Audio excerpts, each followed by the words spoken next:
You ain't never seen a man turn leg gold with his hands. You ain't never seen a man get a queen wet with a glance. Water turn wine, whole wide world mine in my mind. In and out of time, my light shine bright for the blind. Something about the way I do it. Something about the way I do it. Something about the way I do it. Something about the way I do it. Said I'm gonna be a millionaire soon, but I already knew it. I'ma die the bullets fluid. All this winning therapeutic. Something about the way I do it. Something about the way I do it. They be trying to drain my energy up with the battery is not included. Women trying to be recruited. Let them do it, then I bought it. What is cute, then she falling. Something about the way I do it. I remember playing ring around the rosy. Now I got a pocket full of OZs. Water dollars, wallet full of old cheese. Got a Glock, a cock and pop a police. Block a boom, shaka laka, bada shot him while he rock a rosary. Got your mama watching out the nose, please. Peace, family. Welcome to another episode Underground Railroad Productions. This your host, Brother Rich, in the building with the blue pillar and all blue. Welcome back, brother. Peace, family. Peace to you and yours. Peace to the Black Magic 363 family out there. All right. If the brother didn't already tell you, make sure that you cop the album, the EP. Indeed. All right. Black Magic Cambada, Holy Ghost. Let them know where they can get that. Yeah, you go to cambadamusic.com. Voted top 10 album of the year in 2017 by Sean Sotero from Complex Magazine, even though it came out in mid-December, so that's a hell of an accomplishment. That's right. Make sure you purchase it. The Black Magic video is coming real soon, so stay tuned for that. But, that's music. We're talking about music today, so I might as well go get to the topic. Yeah. It happens to be March 9th. A lot of people it's right now, for those that don't know what time we shoot usually, it's 11:53 right now. Yes. March 9th, 11:53. So it technically March 9th, we still consecrated, you know what I'm saying? Yeah. The observation of of the B.I.G. greatest rapper alive. We celebrating the day that he made transition. We can have an episode telling you where we was at when we heard that Big was made transition, but unfortunately that's not going to happen tonight. But we still want to honor the life and the legacy of Christopher Wallace, aka Notorious B.I.G. Baby. All right. So you can't mention B.I.G. without thinking about Tupac. You can't mention Tupac without thinking about B.I.G. Yeah, those Geminis are eternally locked in as twins in life and in death. You know what I'm saying? It's a two-piece combo. So yeah. So with that being said, my brother, we're in 2018. We have a whole new crop of rappers, a whole new thought process, a whole new way of just seeing the world, and a whole new way of experimenting with drugs and everything of that nature. Yeah, the game done changed. Yeah, the game done changed tremendously. And there's a rapper, I've never heard of him, called Lil Xan. And there's a lot of rappers, they get this fan base because of social media. They make a lot of bread. Yeah. They start touring, they got the fan base, they make a lot of bread. They are enormous in their own right. Exactly. Yeah. Without record deals. So Lil Xan recently made headlines for saying, that Tupac's music was boring. And the only reason I'm bringing this up is because in the last interview we did, this is kind of a continuation from my last interview, right, where I read the African proverb that said, do you remember exactly what it said about the child that will burn down the village? I don't want to. To feel it's warm. Yeah, to feel it's warm. Yeah. The child who's the abandoned child will burn down the village just to feel it's warm. Right. You know what I'm saying? Which translates to the hate you give little infants. That's why I titled the last video Thug Life. And that was Tupac. So it's all tied in together. So with that being said, we have, there was something called respecting your elders, your ancestors, respecting legends, respecting people that put in work. A new drug dealer wouldn't come up and talk shit about the legendary drug dealers, because he'll know what would happen. So we have these new rappers coming up here, and it's the rules are thrown out the window. So it's nobody follows rules anymore. So it's anything goes. You could say anything. You could do anything. And a certain amount of freedom comes with that I think my generation didn't have. But there's a certain level of disrespect. And it just, it makes you cringe sometimes when you hear the shit that some of the youth says. So it's double-sided to me. What are your thoughts on... Pac has got a lot of disrespect over the last 6 months. And Biggie as well. pertaining to this new crop of artists, it seems that when they send these artists to these media outlets or outfits, that the first thing that they ask them is what are their thoughts on, who we perceive to be our legends, our icons, the pillars of hip hop, who we collectively can agree we're going too soon. We live in an era where things turn over very quickly. What was popular 6 months ago is no longer popular. What was popular a year or two ago is no longer popular. So we're in the quickening. The youth are not beholden to anything that we perceive to be ancient or ancestral, And ancient and ancestral for us can be something that we have held dear to us for 20 years or more, Because some of these children have been born, in the window of time that has been like post 9/11. They're post 9/11 babies. Their trauma is different. The way that they've been acclimated to the world is different. The way that they see the world is somewhat different. So we're witnessing that. We're witnessing a failure on our behalf to uphold a legacy in a place where it becomes one-on-one education for entrance into this thing of ours. We have this thing of ours called hip hop, but it has a back door that people have been sliding and slipping through, right? Where there's no prerequisite to say, well, if you're in the building, you can't become a citizen of this country without answering specific questions, right? They have this curriculum that you have to read, and they have these questions that you have to answer in order for you to get your citizenship to be part of this country. Well, to be part of hip hop, what are the prerequisites? What do you need? Is it a cup of lean? Is it a bandana? Is it bottom fronts? Okay. What is needed to qualify your membership in this thing of ours? So once again, it's a weird place that we're in because the amount of abuse that we take, the amount of disrespect that we have taken as a quote unquote culture that has proven to us time and time again that if you don't take control of what it is that you perceive to be quote unquote yours, then you'll never be in control. You'll never reap the full benefits of a culture. You can never utilize this thing for wealth building if you're not in control of it, if you're not at the forefront of it, if you're not laying the rules for it, if you're not enforcing these rules. So as much abuse as we've taken in that department, right? Artists, industry-wise, knowing that they're getting raped from the labels, you would think that artists would respond to that and say, well, I'm going to make sure that the first opportunity for independence, I'm going to run for the gate, or the first technology that appears that allows me to release myself from enslavement, I'm going to get, into this technology and make myself not only a better artist, but one that is more in control of their business. So you would think that after all of the disrespect that we have seen garnered towards the legends of the culture, that there would be something that would be done to at least give people a remedial education about who these people are, why they're important, and why the disrespect for them should be, it's a no-go, it's a no-fly zone. If you disrespect this person and you don't have an accredited reason, he skeeted on my mother backstage, when they was coming through in the 90s and she told me the stories. I just don't like him. If you don't have something personal, if you don't have something disaccredited, even if you come up with a reason to say, well, as a white boy of the tender age of 18 dealing with my wife's fragility, I don't like the fact that Tupac said certain things about Caucasians. And I want to stand on that, right? If somebody's willing to stand on something and make it a point, then they could build an argument around that.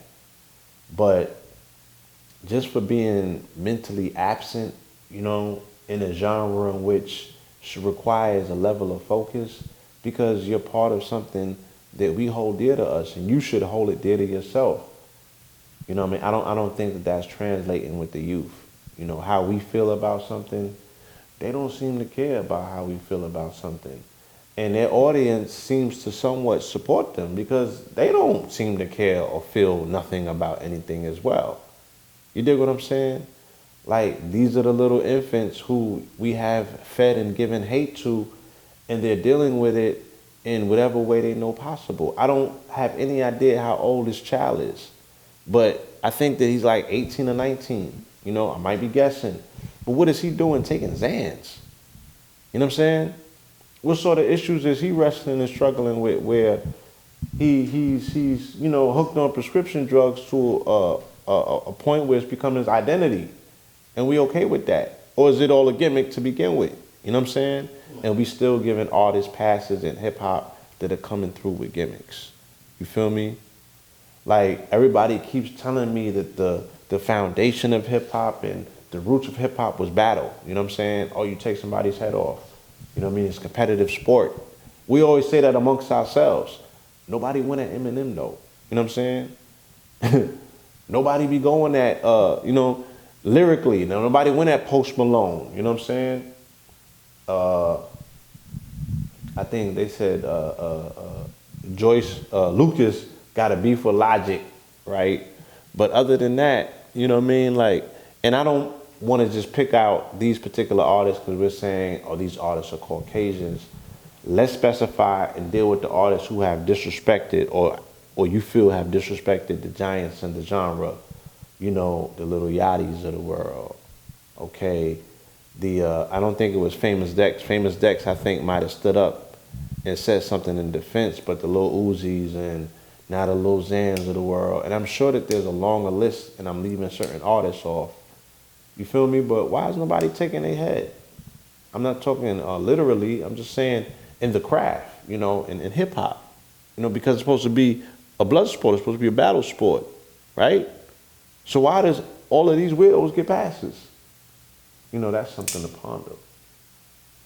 Do we really care? Well, it's something that is interesting to me because it's something that my generation was taught to never do. So when I see the younger generation do it, it's almost inside. It's almost like, wow, these guys are breaking the rules. And to me, it's like, is that a good thing or a bad thing? Was I under a matrix? Was I under a matrix spell where I was restricted from giving my true opinion about things, and these guys just say whatever they want? So it's very interesting to me that they go on TV or on the internet and just say whatever they want about whoever they want and don't fear repercussions. My generation feared repercussions. It did. It was different. It was different. You know what I'm saying? So is that, oh man, I mean, do you think there's a level, our generation, is there a level of envy that they could say something that we couldn't say? Do you think there's quietly, I think that there is. You know what I'm saying? Quietly, I think that anybody who has been involved with any level of artistry or the industry in that particular, you know, because the industry is very cliquish. The industry is very restrictive on you being an individual. It's a clique. It's a very large clique.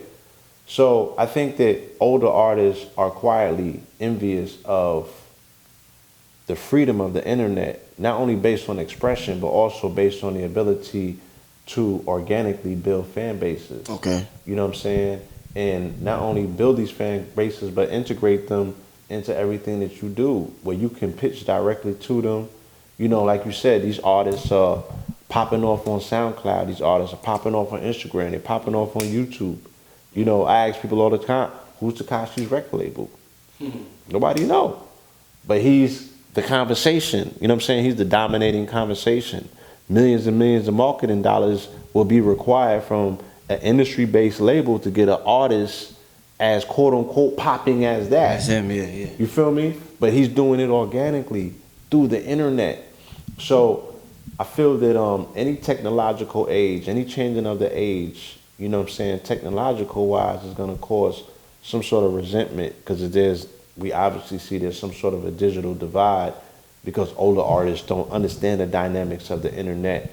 The younger artists, just like younger people, seem to be born, you know what I'm saying, with a certain angle. They understand certain things about this digital thing that we haven't yet figured it out. And we can only sit back and bear witness and watch this thing like, wow, how can somebody feel that they can say that and get away with it, right? Because it's like stage diving. And it's not like he's being a tough guy. You know how tough guys say shit and they like, I'm tough. I dare you to touch me. Right. He just feels like there's gonna be no repercussions. Not only not gonna be no repercussions, but like I said, it's virtually stage diving because he knows his audience is gonna catch him. Right? If I say something so outlandish and so far-fetched, I might be jumping off the bridge, but my audience is there to catch me, right? Because we can't necessarily gauge who this person's audience is because we didn't know this person existed to begin with. Like, who is Lil Xan? Or Xans, yeah. Zane was back in the day. Zane, remember, I think he had a song with 112, Zane? He did. Lil Xan had went through some, trying to remember Lil Xan. That was the beginning of the Littles. That was the beginning of the Littles. My dude, Lil Xan, man. That was before Lil Wayne, Lil Xan. No, was it? No, look. Because Lil Wayne came out back in Juvenile. So Lil Wayne been out, but that's a side note. But go ahead. Lil Xan was popping when Lil Xan was popping. Lil Xan was popping. I remember being in the club with Lil Xan, Freaknik. Lil Xan was popping. Okay. You know what I'm saying? Yeah, but you know, where are these artists coming from? Who are their fan base? Why are they so confident in being themselves? And that sounds crazy because, you know, we should always want an artist to be themselves. That's what we should be promoting. You know what I mean? But that was a very good question. Like, does this make us step back and look and be like, damn, was people really being themselves? Or were they just operating under the threat of this thing at ours to say, shit, you might get a hit put on you. You know what I mean? You don't know where the hit coming from either. So you should be quiet and just play by the rules. Blue, but what's better? If you could approach it from a complete outside perspective, and it's hard because you grew up in the golden era of hip hop, advancing the culture. Because a lot of people that's quote unquote hooked on the golden era, they want hip hop to sound like that. And they don't like when hip hop goes to other places. They don't, yeah. What's better for the culture? A thought process like all the new Littles, Lil Xan, Lil Uzi, Lil Yachty, where they're experimenting with other genres, or the people that want that boom bap and they're like, you're supposed to do this because those are the rule makers. They made all the rules. You're not supposed to do that in hip hop. You're not supposed to do that. You got to do this. You got to do this. You got to bop like this. No, you can't have this. You can't have that. And then all of a sudden, I think even B.I.G. might have been a rule breaker with all the jury. Would you say B.I.G. was a rule breaker in his time? Like, we got the rule breakers now, the paradigm shifters. Yeah, I mean, was B.I.G. a paradigm shifter? B.I.G. was a paradigm shifter. You know what I'm saying? So was the older people hating on him? Like, I don't want to say hating, but just disagreeing with what he was doing? Absolutely, absolutely. Because it was coming off the ending of what was considered the golden age cultural hip hop. You know what I'm saying? 88, Eric B, all that. I mean, Big was 93. 93. You know what I'm saying? So Big came after Nas with Illmatic. Yeah. You know, Nas still had a semblance of science and, you know what I'm saying, quote unquote consciousness. It was more street knowledge in his music. Big was, look, party bullshit, you know what I'm saying? You ain't gonna find none of that in my material. Yeah. And I'm getting extra raunchy with it. You feel me? Big was the first one on that level to kind of push certain boundaries to where he pushed them. You know what I'm saying? On the East Coast side of things, you could have caught that music, you know, on the West Coast with Short Dog and what have you, and some of those elements, but you know, Biggie was the first. Biggie pushed a lot of boundaries in hip hop. You know what I'm saying? On the quote unquote, on the darker side of things, where people didn't necessarily want the music or the conversation to go. You know what I'm saying? Biggie didn't seem to care. You know, Biggie was dealing with the Necronomicon side of things to some degree. Fascinated with death. 666. You know what I'm saying? They was dealing with those elements here and there. Remember, these were Roman Catholic students, you know, him and Puff. You know, he introduced the Jesus piece. He introduced Christianity into hip hop as an aesthetic, you know what I'm saying? where he was able to not necessarily push Christianity as a thought form on the genre, but the iconography is something that came with him by way of the Jesus piece, you know. Who would you say was the first person you seen rock a Jesus piece? Big. Big? Like, you didn't see nobody rock a Jesus piece before Big? No. Wow. Okay. No, Big popularized the Jesus piece from what I remember.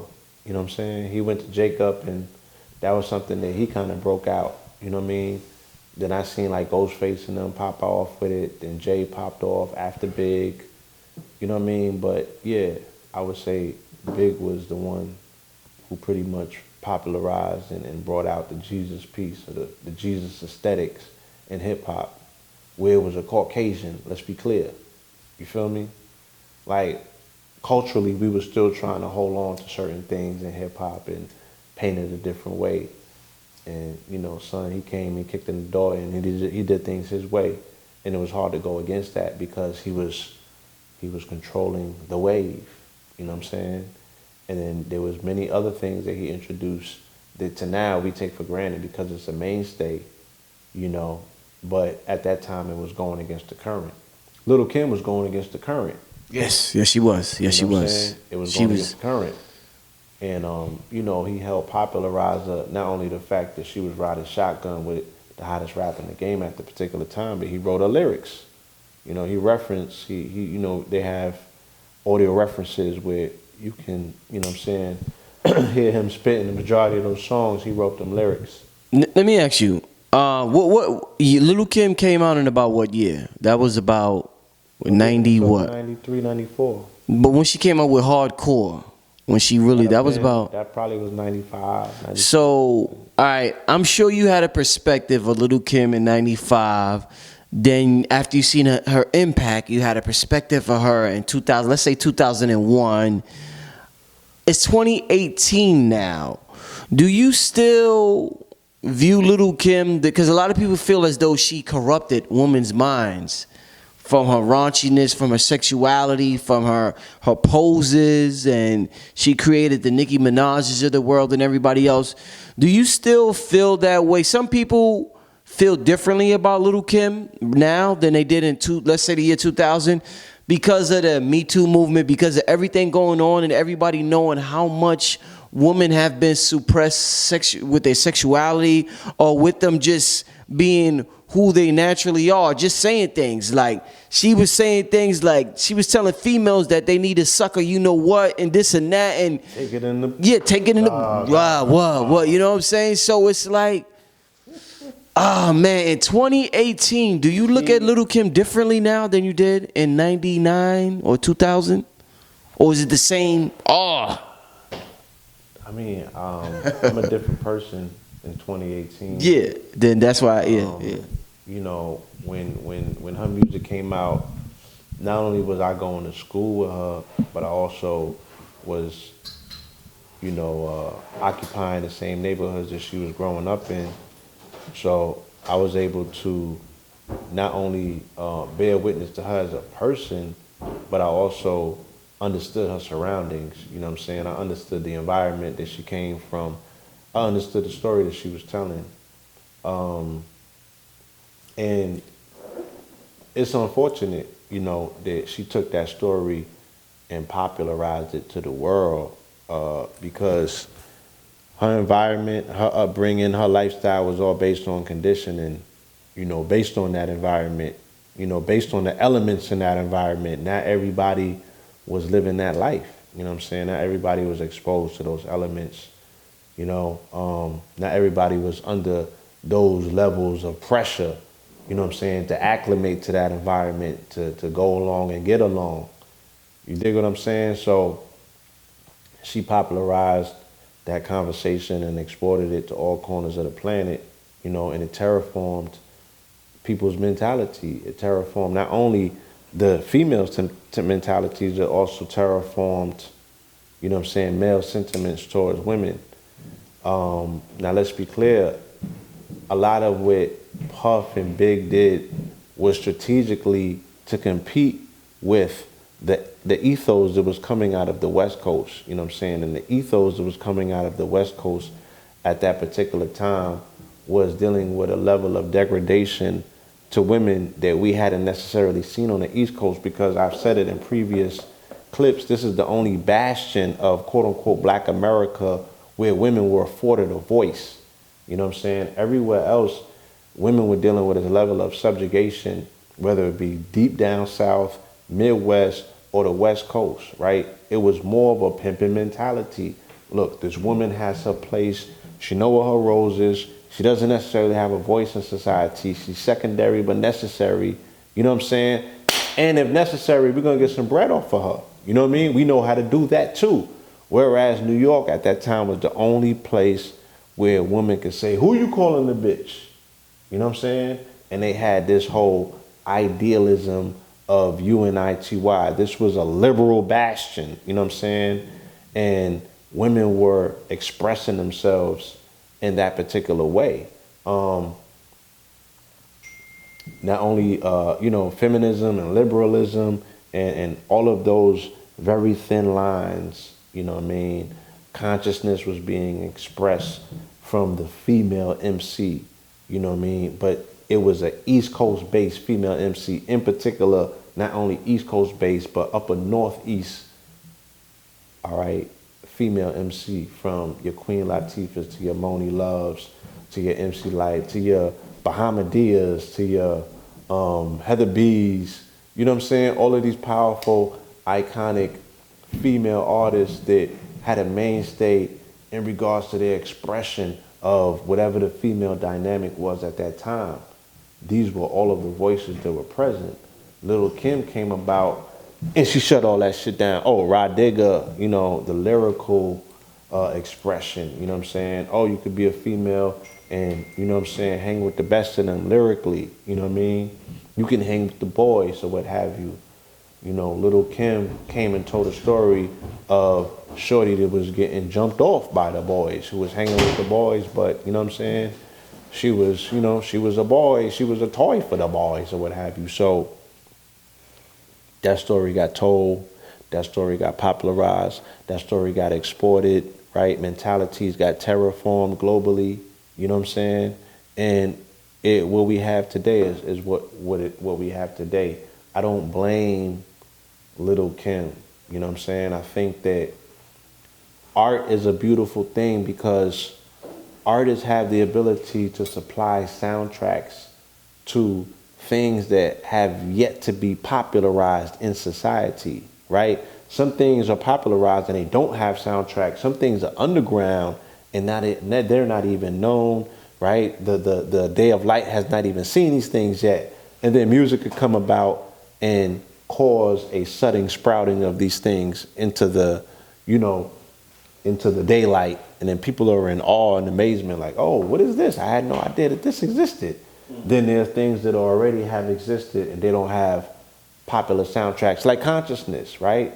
We don't necessarily, outside of what Rich and Bada did, outside of what Red has done, outside of what a few other people, Rock, and a few other people have done, right? There are not too many soundtracks that accompany this phenomenon of what we call consciousness in the modern day era.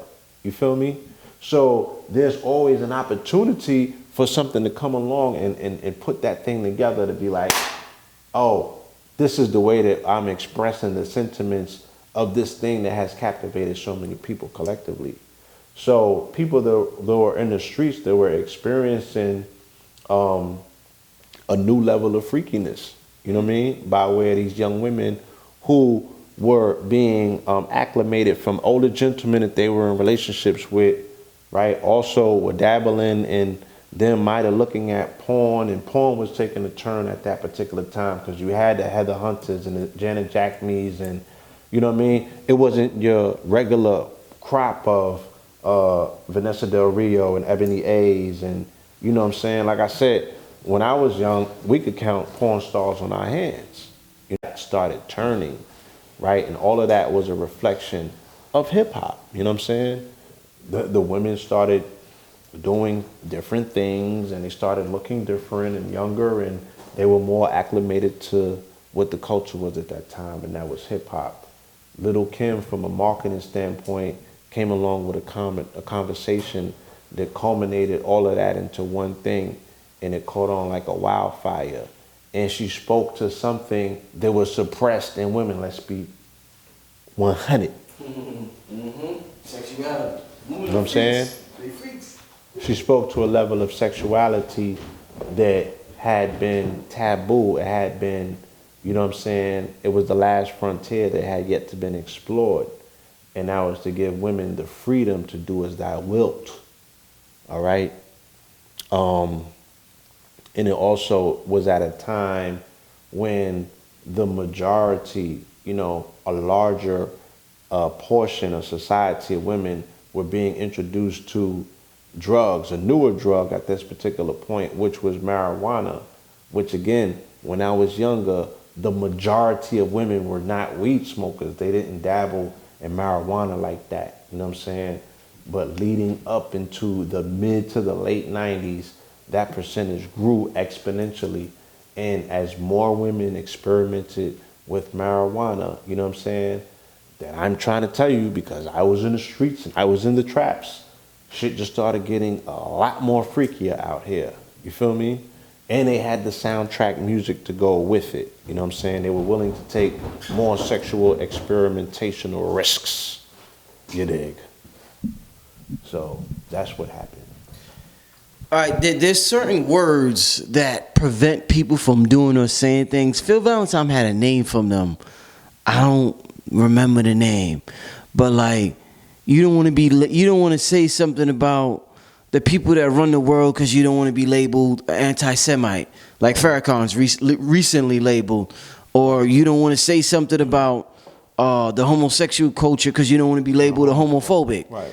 So you don't want to say, the elders don't want to say something about the youth because they don't want to be labeled a hater. Right. So there's words that kind of block you from saying things sometimes because you're like, oh shit, I don't want people to say I'm that. Right. So do you think catechisms, right? Do you think hater is one of them words where the elders in hip hop, the Jays or whoever, want to say something to the youth, but they're like, oh shit, I don't want to be labeled a hater, so I'm not going to say nothing. Is hater one of the words that block people from saying certain things right now in our culture? Yeah.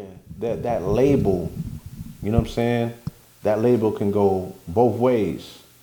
You know what I mean?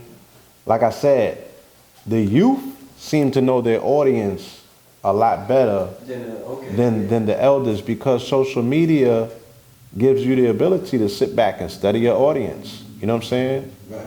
Whereas, what venue did the older rappers have, you know what I mean, to go out and really explore their audience? The only rapper that I used to see that was totally acclimated to their audience, regardless of what was going on, was DMX. DMX, after like his performances, after the shows, he would hold court backstage with mad shorties, right? They was all there for the Fally. You dig what I'm saying? But son was in the back pouring his heart out, giving them uploads, you know what I'm saying? Like going in his bag, like speaking quote unquote consciousness for what it was worth back then. He was schooling them. He was being fathers to women who needed, you know what I'm saying, some sort of masculine presence in their life and some level of upliftment, you know? Whereas on their mind, they probably was only thinking about swallowing the God, you know what I mean? But he was taking his time out to educate and to teach. Anytime that he would come across people, you know what I'm saying, he would talk and build with them. I remember seeing that. Outside of that, you know, rappers during that era, they were very unapproachable. They were very standoffish. They was very, you know what I'm saying, you had to go through the force field to get to them. But these younger artists, they on social media, they talking to them, they on live chats, they DMing them, you know what I'm saying? They're of their people, you know, they seem to understand one another. So I think that they would be less apprehensive to say something, to be like, yo, I'm gonna lose a fan base if I say this. They like, nah, I can speak my mind. These are my people. This is my tribe. This is my clique. I can speak my mind with them, you know what I mean? And they like me for my realness. I can be open with them. I can be expressive. And they weird like me. You know what I'm saying? So we don't even have to worry about losing people based on the weird factor. The weirder, the better, right? So we got to be mindful, especially in situations like this, because that's his opinion. Does his opinion no longer count because you don't agree with it? You know what I'm saying? Are we getting to that place in society where we want to police everybody's thoughts to say, oh, you said something that I don't agree with, therefore I don't like, nigga, I don't even know you. You know what I'm saying? Why would I think, why I'm not beholden to how you feel about what I think? I don't even know you. You know what I'm saying? We're not breaking bread together. What you eat don't make me shit. Why am I concerned with what you think about how I feel or what my thoughts are? So Walker was wrong for saying he should be banned from hip hop? It was ridiculous. You know Or is he being that responsible elder that we keep asking for? Because we're saying the elders ain't stepping up, but you're saying he's ridiculous. I'm just saying, how do you ban someone from a genre? Because if we go, you know why? Because if we go to country music, we know better than to say certain things. If you move to China and you make Chinese music, you know better than to say certain things. If you go to Israel and make Jewish music, you know better than to say certain things. So why can't that be the same thing in our culture? All of those examples that you use speak to people that have a culture, quote unquote, and they have control of their borders, and they have, you know what I'm saying, control of their venues, and the people that comprise those audiences, you know, are kind of like they have a lot in commonality with one another. We don't even know who Lil Xan's fan base is to say that you banned from hip hop. You know what I'm saying? What if he got Justin Bieber fans? We're going to stop 30,000 screaming children from coming into an arena to support an artist who they have commonality with, who, you know what I'm saying, outside of him, we're not appealing to this fan base or even on their radar. So if we don't even know who these people's fan base are, you know what I mean? How can we say, yo, you're no longer relevant or part of this thing, right? You would have had to have done that prior to you letting these people in. They would have to have came in with a pass for you to be able to revoke one, right? They're giving themselves a pass. Or they have other littles that are online that gives them a pass, right? Because I think the littles are running to his defense now. Some of them, yeah. Some of the littles are running to the littles' defense. And their whole thing is like, even some of the littles is like, yo, what we do ain't even hip hop. They don't even respect the genre. They're like, we don't even, that's not even hip hop. We don't even know what that is. You talking about the hibbity, and all, like, we ain't even with that. We don't know what that is. You feel me? I watch academics say that, you know, and shout out to academics still, because he was like, look, there's certain things that I don't know about the genre. I watch documentaries. You know, this is like the failure of Big Brothers and Unks and stuff like that. Like, where the big homies at? You feel me? The big homies don't want to be accused of hating. I'm just saying, like, the ones that were supposed to teach the youth what this thing is about. You know what I mean? And that's even, because we got complaints about everything. So even if the homie was to teach the youth what it was about, but it was from Jeezy on, Trap or Die, you know what I'm saying? And all of his history was trap artists from that point until where we at now. Is that still not an education? Does he have to go back into Run DMC and Fat Boys and what have you, even if he didn't grow up on that? Or if he felt that that wasn't socially relevant to teach his little brothers or his son to say, look, this is what you need to know. You know what I'm saying? These are the 10 crack commandments. You need to know this and up. You know what I mean? From this point, Trap or Die and everything beyond that, because this is what you're going to need out here. This is the music that you need to acclimate you to your environment so you can survive. You dig what I'm saying? So we think it's fun and games and entertainment. For other people, it's their lives. It's their reality. You know what I'm saying? This is their cheat code.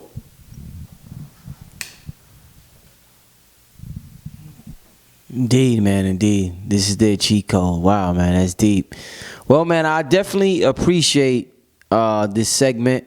like I said, it is very, very interesting to me just seeing how my thought process was and is in regards to culture, and how the youth just have a total disregard for what I deem unacceptable. Like I'm like, I can't do that, and then I'm like, wait a minute, do they have freedom that I don't have? Do they? Am I a slave to a certain?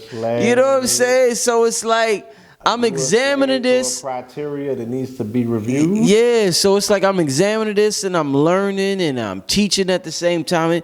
It's just wonderful when you could extract lessons from everything in life, man. Look, okay, it goes back to, all right, so there's 3 different scenarios here that we're talking about. Let's borrow a page out of Maya Angelou, right? Are you the caged birds that won't sing? Right? Because then you got birds that are in a cage, right? That's my generation. We was just in a cage. You feel me? We had reverence for the eldership, you know what I'm saying? You know, we had to know about our glorious past, our history.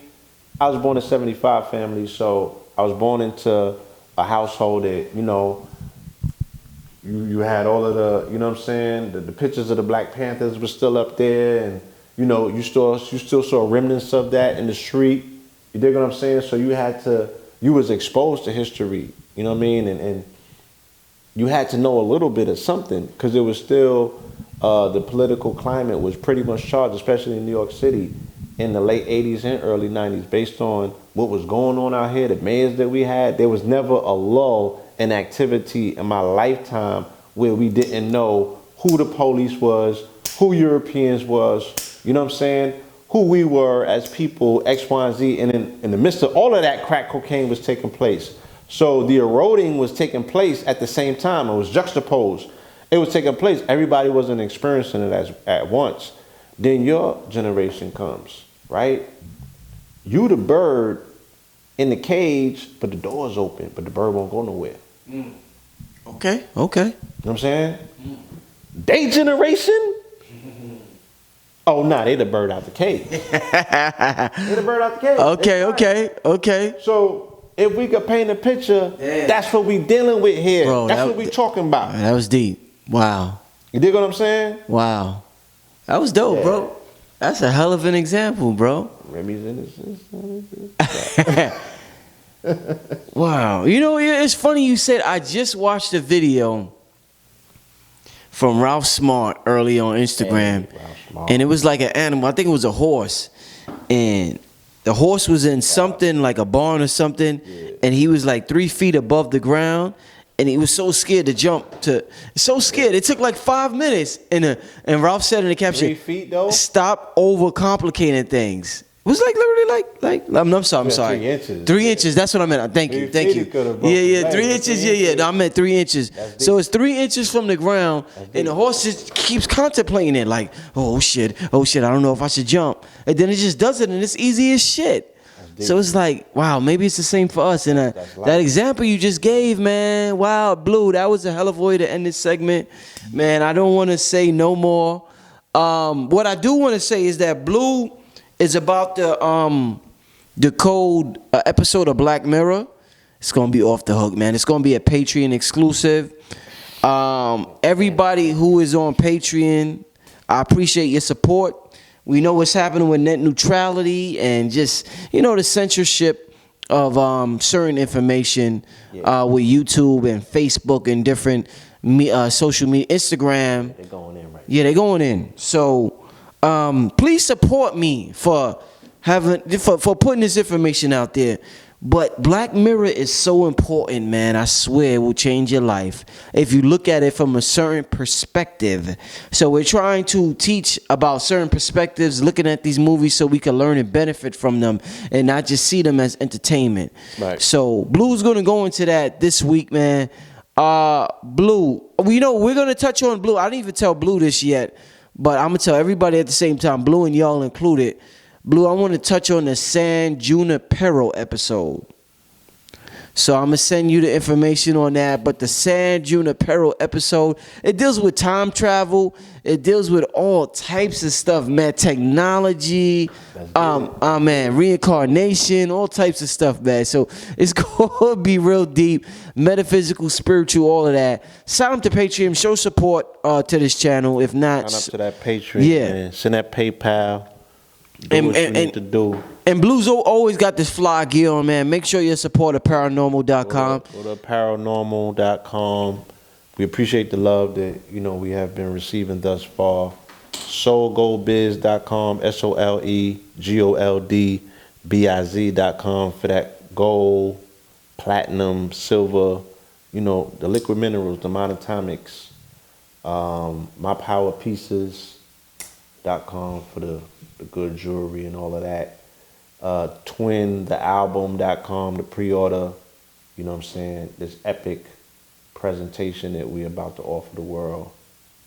Yeah, and that's it. Peace, love, and light. If you gotta holler at me, at BluePillar44 on Instagram, or at BluePillar44 at Gmail, you know what I'm saying, if you need to shoot us any inquiries or anything. Peace, love, and light.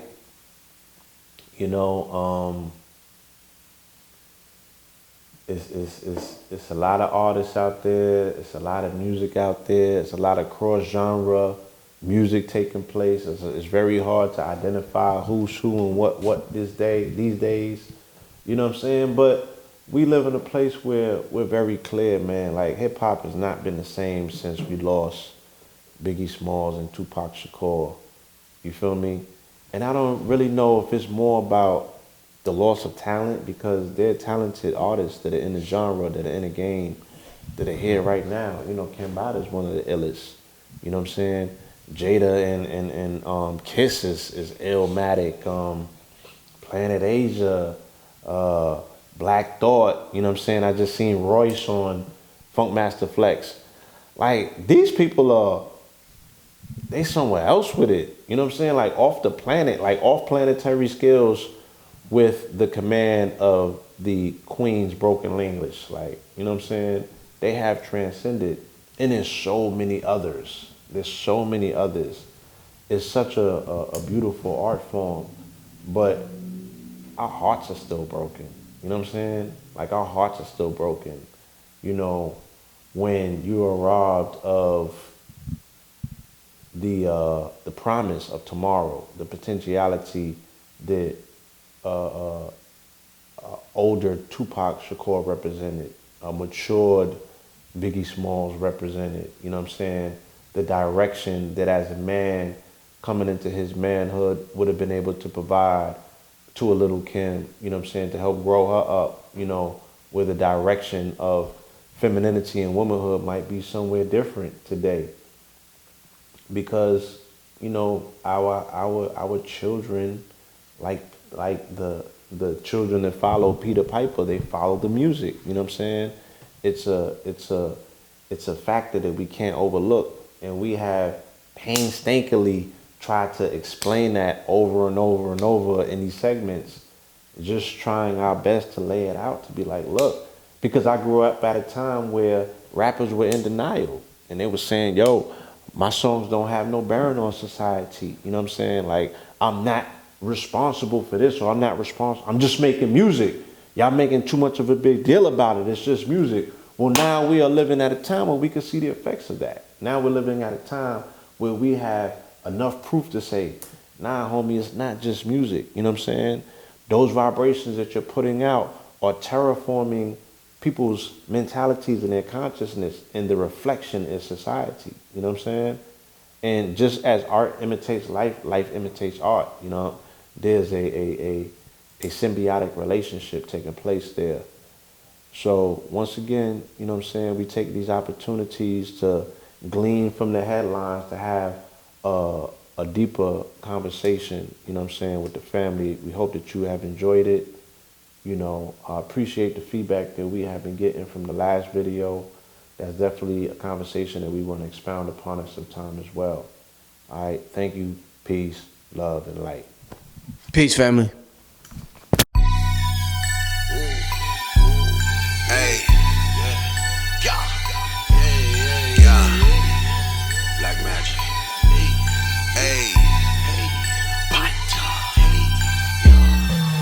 You ain't never seen a man turn leg gold with his hands. You ain't never seen a man get a queen wet with a glance. Water turn wine, whole wide world mine in my mind. In and out of time, my light shine bright for the blind. Something about the way I do it. Something about the way I do it. Something about the way I do it. Something about the way I do it. Said I'm gonna be a millionaire soon, but I already knew it. I'ma that the bullets fluid. All this winning therapeutic. Something about the way I do it. Something about the way I do it. They be trying to drain my energy up with the battery is not included. Women trying to be recruited. Let them do it, then I pulled it. What is cute, then she folded. Something about the way I do it. I remember playing ring around the rosy. Now I got a pocket full of OZs. Water dollars, wallet full of old cheese. Got a Glock, a cock and pop a police. Block a boom, shaka laka, bada shot him while he rock a rosary. Got your mama watching out the nosebleed. Sloppy toppy.